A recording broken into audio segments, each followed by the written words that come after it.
failure is the best thing that has ever happened to me. I know, it sounds crazy, right?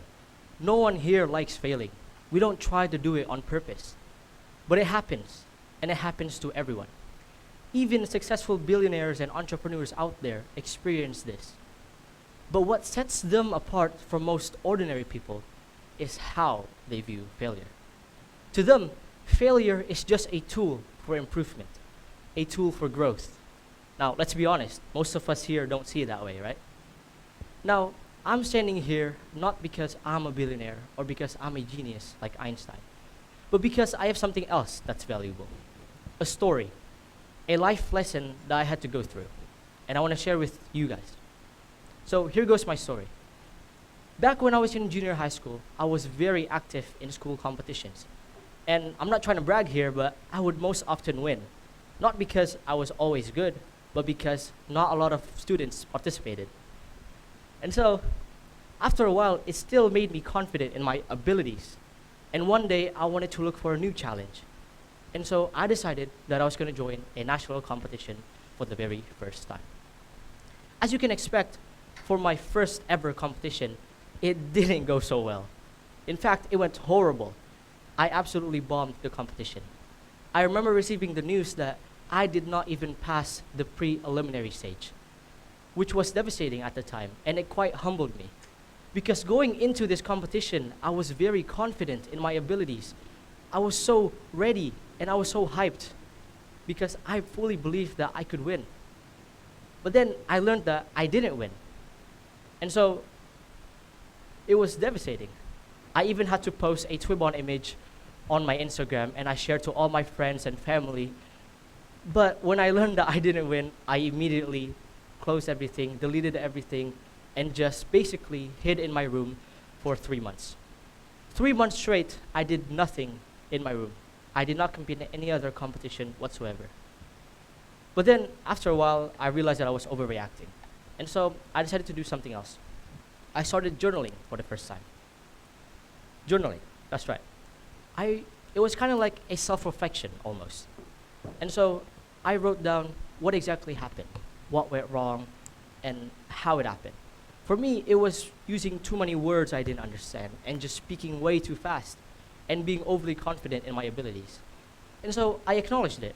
I didn't try to hide it. I didn't try to hide away from it anymore. And after that, I wrote on the next page what I could change to fix it. What could I fix and what could I improve?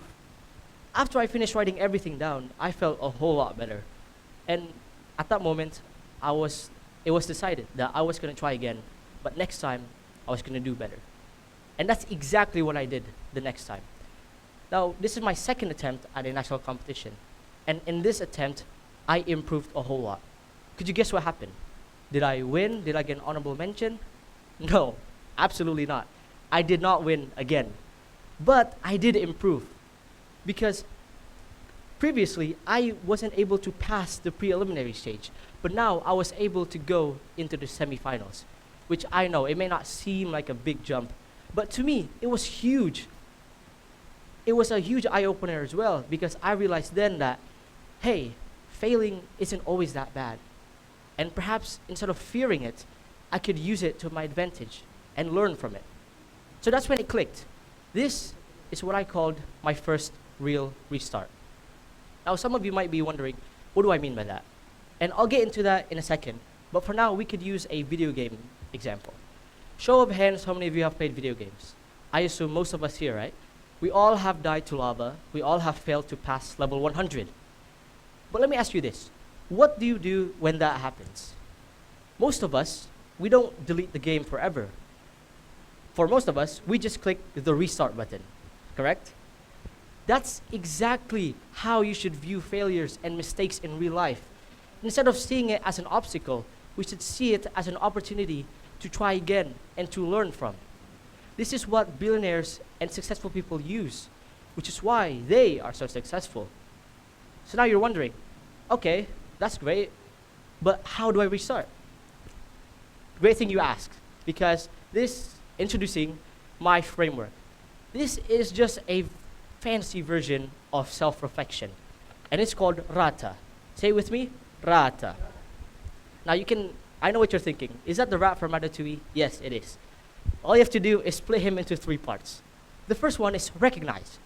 Recognizing what went wrong and how it happened. For my case, I was speaking way too fast and using too many words I didn't understand. And so just acknowledge it. Don't try to hide from it anymore. Only after you acknowledge your mistakes, you can move on to the next step, which is adjust. Now this is taking what you recognize and trying to fix it.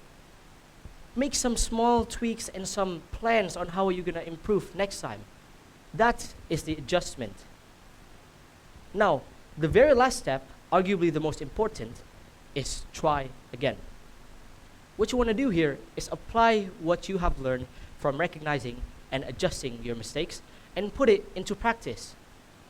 Exactly like how I did on my second attempt. I put everything I've learned and self-reflected and I tried again. And behold, I improved, right? And you can too, as well.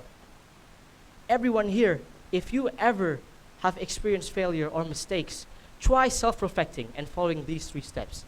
I can assure you that you will improve every single time, and you will become a better version of yourself than you were beforehand. So, which now brings me to this. The thing that I want to emphasize here is that if I had not taken my time to reflect on my mistake and learn from them, I would not be standing here on this stage and expressing my ideas, which is why it's so important to learn from your mistake and not hide from it. Some of you might have gone through something similar to my experience, right? Perhaps your version is not a competition. Perhaps it's a life goal, a math test that you failed, or a personal relationship that you broke. Whatever it is, do not let one failure, one single setback stop you. But instead, learn from it, adjust, and try again. Because failure isn't the end. No. Failure is just a sign for you to restart. And maybe, just maybe, failure will also be the best thing that's ever happened to you. Thank you for listening. My name is Arafa.